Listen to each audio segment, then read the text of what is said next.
Greetings and welcome to ParaNerd Talk. This is presented by Capture Paranormal. It's the discussion program where the topics are chosen by you and our friends over at facebook.com/Capture Paranormal. We throw up the polls, you guys vote on which topic you want to hear the most, and we talk about it. And so the winner of the first polling we did, which is actually surprising to me, it was Spirit Energies over famous haunted locations. Yes. So Spirit Energies took the win on that one, which surprised me very much. Yes. Spirit Energies, there's, the idea is that once a person kind of dies, their soul or whatnot is kind of formed into an energy and an energy mass that, I don't know, what translates into the atmosphere. Yeah. See, my personal beliefs on it is you go into the how the brain works and how the electrons pass between the brain and the neurons, making because your brains and neurons, it's all electric. It's all exactly. And from the way that I understand it, now I'm no neuroscientist or anything, but the way I understand it is our memories and stuff are stored in the neurons, and it's stored in the actual cells, and then the electrical pulses pass over those to connect everything. Yeah. But so if I'm moving my finger, it's gonna send that impulse, exactly, the electrode to down and let me move my finger. And when you're thinking back on something that you did when you were 6 years old or something like that, you're accessing specific cells in your brain that have stored that information. But it's that mind. It's that that sense of, I always say, you sit and you're thinking to yourself and you're talking to yourself in your head. It's the part of you that's listening. It's not the part that's actually active. It's the part that's sitting and listening to you talk. Yeah. That's something that's always eluded science. So do you figure that's where the whole idea of people passing away and becoming this massive energy? That's my personal belief is that's what happens is when you pass, that energy that is your mind, the listener, is what transitions into the afterlife or whatever you perceive to be the afterlife. If you believe that when you die that you're going to stick around and haunt houses, then you're going to stick around and haunt houses. Right. How does that affect residual hauntings, though? The opposite side of that. With residual, is that more of a spatial energy? Yeah. The idea about the residuals is that when there's so much motion, you're actually giving off brainwaves, and that energy is actually being pushed out of your head. And the more emotional it is, the more it's being pushed out, and then that winds up getting imprinted. Is the theory that it gets imprinted onto bricks of houses or specific locations, and residual haunts would be just a repeat of that over and over again. It's nothing intelligent. It's just. So when, say for instance, we go in, I know personally and from experience, when we go out to investigate places, things like batteries being drained are a big thing. Yes. Or being physically drained of energy, that's another thing. You feel tired. You feel tired, things like that. And mechanical issues with, say, microphones or things like that supposedly being affected by spirits or hauntings, whatever. How does that, what do you think? How do you think that plays a role? Do you think it's the energy of the spirit kind of trying to boost up their own energy to kind of keep going? That's what I believe. Yeah. When they can take the energy from the batteries or from ourselves to make themselves stronger. Because we've had that happen. Yeah, we've had that happen. Yeah, lots of times. You get fresh batteries and then they're dead in kept happening hours. At our last investigation, in fact. Yeah, that's the problem too. You both go and buy $20 worth of batteries, which you did, and they're all gone.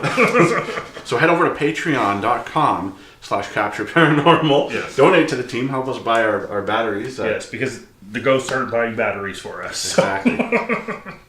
So yeah, that's another another issue when you're a paranormal investigator is things being drained. Mm-hmm. Same with people who call us and we're having these issues, say with their lights in their house kind of dimming or flickering or things like that.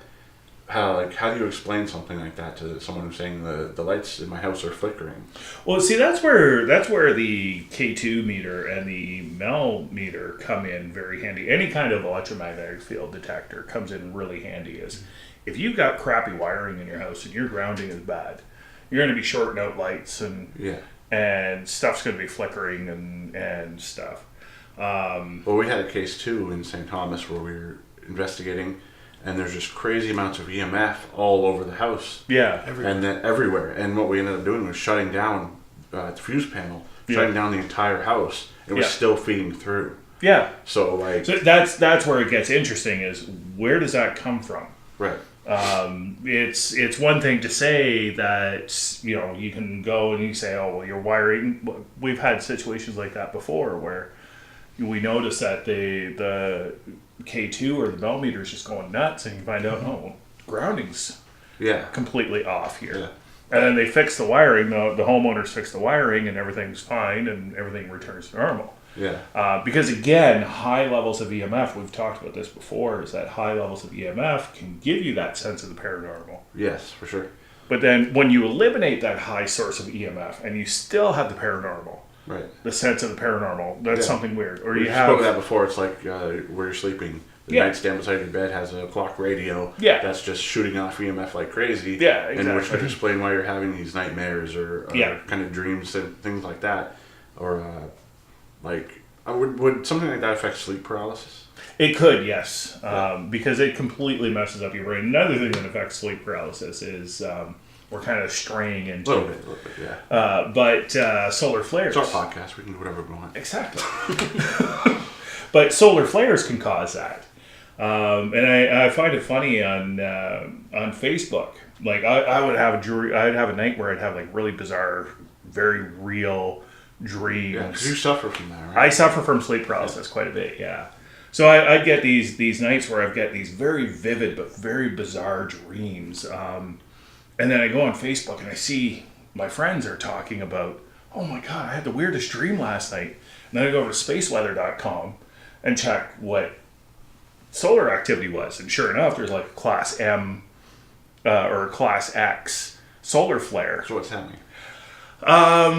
Again, I'm no astrophysicist, but from the way I understand it, like there's different levels of solar activity. There's class A, it goes class A, class B, class C, and then class M, and then class X. Okay. And the higher the class is, the more powerful of an electrical storm is being emitted from the sun. So, and then there's like different sub numbers, like you can have like an M3 or an M2, and so yeah, when it spikes up like that, then there's a storm on the sun, and we're being hit by electromagnetic fields from the sun, which cause northern lights and all that. Right. Yeah.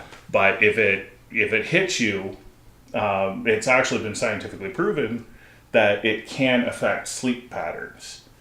So yeah, like I said, I see that on Facebook where it's like, oh geez, 90% of my friends are having bizarre, vivid dreams, and sure enough, there's correlated with what's happening there. Right? Yeah, exactly. So that's a natural occurrence for it. And I don't know, that's the thing also, is I don't know, it's one thing that I want to track, is when we have these bizarre EMF, when you're in a house and like you're in those houses where power's all shut down, but you're still getting EMF. Yeah. What's solar activity? Right. Are we being hit by solar winds at that time that are causing EMF? No matter where you are in the world, you're getting EMF. So. Yeah. So, spirit energies, I mean, it's hard to define. Really. It is. Like, it's a very odd topic. It is a very odd topic. Like, I can feel we're having kind of that, we're kind of straying away a little bit, coming back, just because it's such an... Yeah, well, see, and that's where, a group like what we do is we take those scientific explanations as to what could cause energy, and we eliminate them all. Right. And when you've eliminated all of them, and you've still got something that you can't explain, then that's where things get interesting. Right. One thing too, I always think about is, you know, when you're a kid, you go to like the science center or whatever, and you put your hand on the globe and your hair sticks up and you get the goosebumps, right? Yeah. Well, that happens too when you know, supposedly there's spirits around. It's happened to me personally too. Like, I've been just standing there minding my own business, and the hairs on your arms stand up and things like that. Yeah. Being related to spirits being energies, that's a possibility that, you know, it feeds the possibility that it's true. Yes. It's something I'm trying to get more open about it by talking about it, but I don't rely on it. And my mom calls it, her grandmother called it the Valier taint. And where did you get that from? What does that mean? It's a lot of people like to toss around that word sensitive or medium or whatever. I'm not getting into that. No, we're not going to get into that. We're not going to get into that. I'm kidding. But, you know, in our family, it's always been, we've kind of seen it more as a burden or as a curse. So it's a taint. Yeah. But that's, and like, you know, I talk with people, like Kevin and like Mike has mentioned before, like you go into a place and you feel that buzz. Well, that's what I mean. Do you feel anything? No. I'm the first one to absolutely admit I have no sense of feelings or anything. So when I go into a place and the hair on my arms stand up, or I get the goosebumps or the tingles, then I'm like, okay, there's got to be something, because I'm not the one to say, like, walk in and be like, I feel something right now, because I'm just not that way. Like, but if it hits me like that, where I'm forced to you know, feel this, then it's there's no other way to explain it. There was a good case of that when we went to the Albion Hotel. It was like that when you walked in. You just get that feeling. You could feel it. You can feel the electricity in the air, and Yep. And that's what I get in quite a few places where there's supposed activity. I'll feel that in the house or whatever. So I try not to rely on that as my I'm not like that. You know, I'm skeptic. Yeah, exactly. So it's best to be like that when you're in this. I think when you're in this. Exactly. If you want to help people instead of scare them. Yes. So yeah, when you talk about that, then that's exactly how I feel too. Like walking in some places like the Capitol Theater, where you can just feel this buzz of electricity inside of you, and I've never experienced that. One place that people always like to go and investigate is graveyards, and I've never experienced that in a graveyard. Yeah. I always equate investigating. Let's be honest. If you're a spirit or a ghost, whatever, and you get buried in a graveyard, why would you want to stay there? Exactly. Go somewhere else. I always equate going to a graveyard looking for ghosts as like going to a junkyard looking for a car accident. Right. I mean, really, it's a good way to put it. Yeah. So yeah. Now there are places like Gettysburg where we're starting to delve into these haunted locations. This is kind of just going to be a whole rounded topic. But yeah, the Gettysburg graveyard apparently is supposed to be very haunted, but there's lots of it was a battleground. Yeah, exactly. So tying into the energies, there's a lot of apparent residual energy hanging around there. Yeah. So I would love to check that out one day. So absolutely. Road trip. It's only like 10, 12 hours from here. That's nothing. Yeah. So I don't know. Like, besides batteries being drained, physical feelings, you know, like things like that. Say, like we talked about, lights flickering in someone's home. Yeah. Like, do you know of any other kind of? Come to think of it, I was thinking about orbs, and I'm not talking about the balls of dust that show up on cameras or anything. I'm talking about the actual physical. Yeah, it's like energy. Yeah. Yeah. It's extremely rare to be able to witness something like that, Right. where you actually see something rise out of the ground and shoot or come out of a wall or a ceiling or whatever, or just Oh, yeah. materialize in the middle of the room. Right. Yeah. Well, that's one thing with watching static cams or even Yeah. just regular video editing during our investigations. Is I've come to learn over time. Like you see it so many times of like something coming into the frame, kind of moving around and moving out of the frame. Yeah. Well, that's obviously dust, Yeah. or it's a bug or something like that. Yeah. You see it. 99.9% out of the time, that's what it's going to be. Yeah. But when I see something kind of form in the middle of the frame, and leave in the frame, it's like kind of hard to, where did that come from? exactly. Same with ones that kind of going back to the energy thing being in more or less an energy ball is when it's pulsating. Mm-hmm. You kind of have that electric pulsating Yep. look to it. Yep. How do you figure those? I have a hard time with stuff that shows up on camera, Right. because with electronics, it's hard to say. Like, I'm not saying that what you captured wasn't anything Right. paranormal, Yeah. but it's hard to take something like that to James Randi Right. and say, look what we got, because he would say, well, it's just. Yeah. Well, and It's too easy. It's when you actually see like a crackling ball of energy that's not ball lightning. yeah. With your own naked eye. You've told me before during investigation you've seen with your own eyes. Yes, I saw it on one occasion in all the investigations that I've done. It was a bar in St. Thomas where something came out of a pillar. It was a green ball came out of a pillar and then shot across the room, and it was like, in the millisecond, just went pow. Right. I was like, what the heck was that? So yeah, and that was the only time I've ever experienced something like that. Yeah. Like, See, even with being on video camera, things like that, mm-hmm. like you said, it's just too easy to find an answer for it. Yes. Like I said, 99.9% of the time when I'm editing videos and Mm-hmm. I know what I'm looking at, it's that 0.1% when I see something that's kind of Yeah. that looks odd. But even then, you can't stamp it with that. This is a ghost, Hard or Yes. this is hard evidence. Yeah. And then there's the times where those show up only in specific situations, like you ask to show themselves and all of a sudden a ball of light appears and then disappears. And it's like, well, yeah, that's could be dust. We've had but it came at the exact time when we asked for it. yeah. So. Well, we've had video of at the Princess Ed Playhouse where Mm-hmm. the camera had gone fuzzy, like it went out of focus. Like it was focusing on something else. Yeah, and then as soon as it comes back into focus, you see something like and during that session, like you saw like a white ball come in. Yeah, and then Kevin's Kevin comments about feeling touched or something like that, Yeah. from what I remember. And so yeah, that gets to be hard to just completely dismiss that as, oh, that's just dust or dander or whatever. Yeah.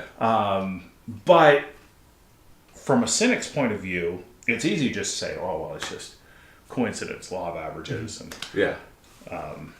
Dust, bugs, yeah. whatever. Like Yeah, and the fact that he commented that he felt like something touches his head just as that comes into frame, well, Yeah, and that's the other thing is when you have something like that has the potential to be actual hard evidence. Yeah. It's still going to be, hard to put it out there because there's so much, especially with technology these days. Yes. Like everything is on the internet. It's just so hard to pick out the actual truth from the sludge that's out there, right? Yeah, exactly. And it's a shame, really. Like, we live in this day and age where we've got so many cameras and all this technology around us to be able to record and document the paranormal. Right. Yet there is so much fake stuff out there. Yeah, it's too easy to fake stuff. Exactly. It's way too easy to fake it, and it's way too easy to misinterpret. Like, we got a photo from somebody, and looking at it, it's like, well, we don't see anything other than JPEG artifacts, Right. which JPEG artifacts, we should get into a photography thing at one time.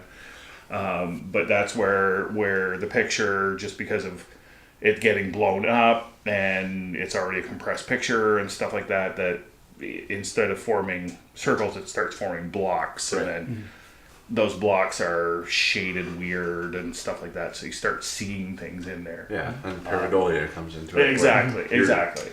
You're looking and you're trying to find something in that picture, which we talked about before. Yeah, and I've run into that too personally myself, listening to audio, and you start getting into you use a program like Audacity, you start stripping the noise from it and start amplifying the sounds, and then all of a sudden you start hearing these really weird things in there, and you can swear you hear voices talking and stuff like that, where it's just, you've manipulated the data so much that it's just noise. Yeah. And so, I forget where I was going with that.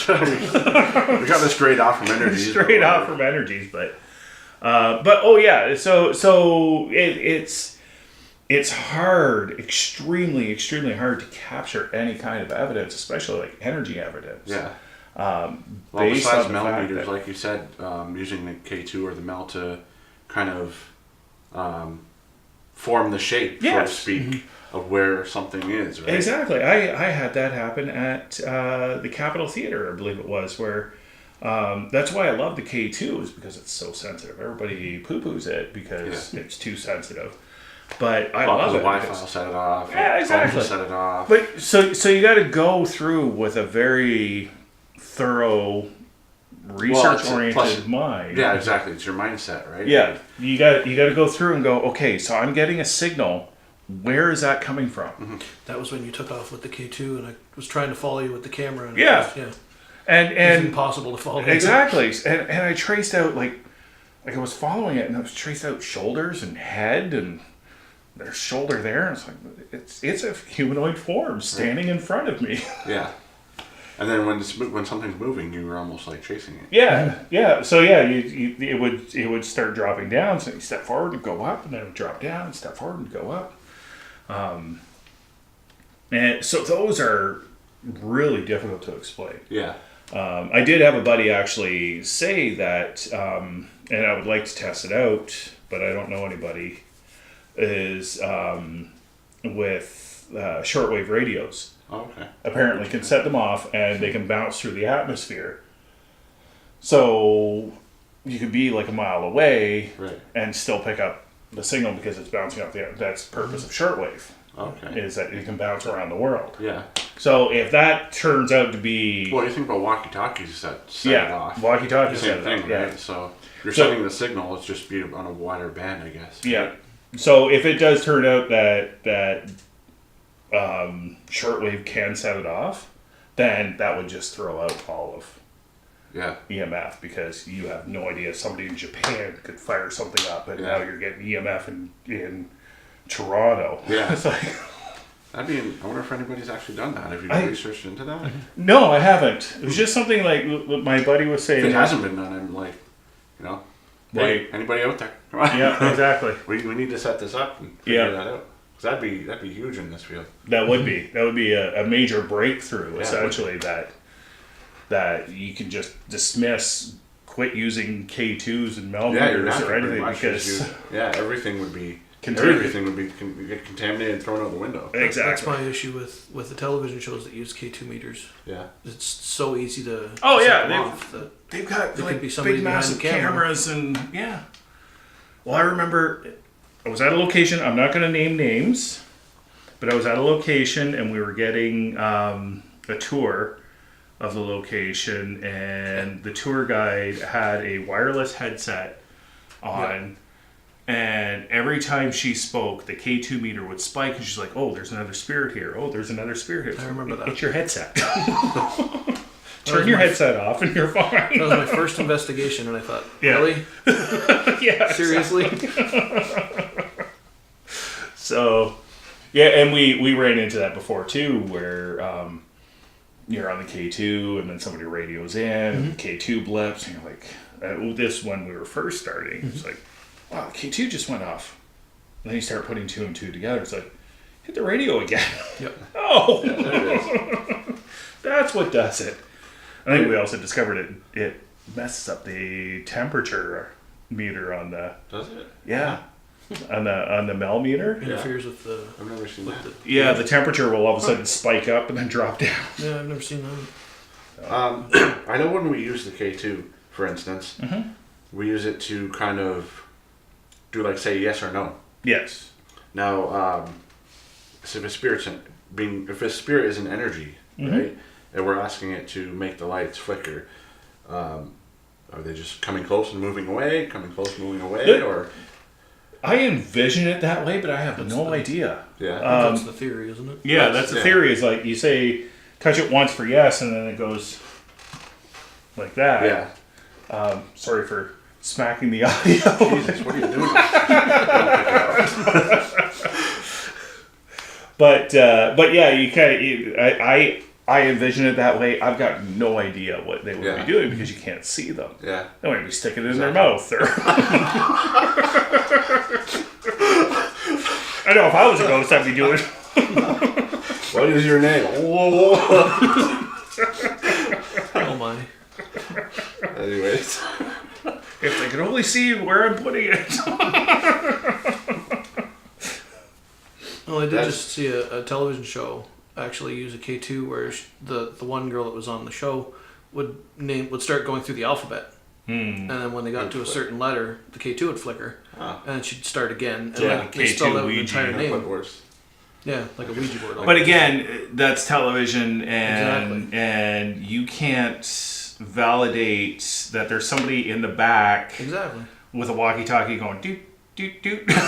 So exactly, because that episode of that show especially, every single time they asked a question, no the was an K2 would answer. flicker. Yeah. So yeah. I don't know. I know. I think that kind of covered the basis behind spirit energies. Yeah.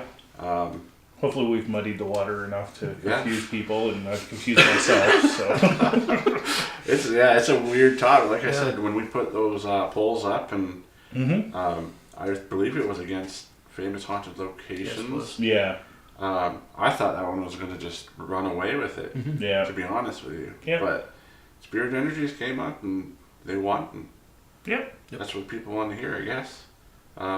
Sorry if we kind of went off in different tangents here. Yeah.